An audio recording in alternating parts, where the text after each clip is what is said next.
Hi, friends. Kate here. You may know me as the Lavender Librarian. I'm the executive director and creator here at Storytime Solidarity. And I know most of you already know this one. I'm a little teapot, but I'm going to share some tips as well about how you can elevate it to the next level for your story time. So it goes like this. I'm a little teapot, short and stout. Here is my handle, here is my spout. When I get all steamed up, hear me shout. Tip me over and pour me out. And there is an extra verse you can sing.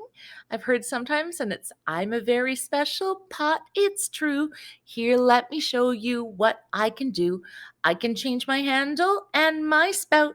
Tip me over and pour me out. So it's a great way to cross the line in the body and make it a little more challenging. But I think the greatest thing you can do, and this is a trick I learned from Miss Christina over at Sing Rhyme and Play, is it's a great idea to start a conversation about tea and the role it plays in our families.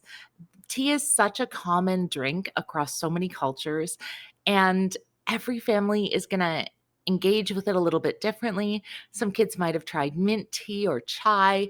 We can talk about all the different delicious types of tea and turn this into a full learning experience that's age appropriate. I also recommend when we're using terms that are a little bit antiquated, like stout, that we talk about what that means. What does stout mean? How would we define it? Means kind of short and broad, but working with the kids to define the word together is where it's at. It's not just about teaching, it's about learning together. So that is how I would sing I'm a Little Teapot in your story times. I hope you're already singing it. And if you are, you can just take it to the next level. Thank you for joining us today.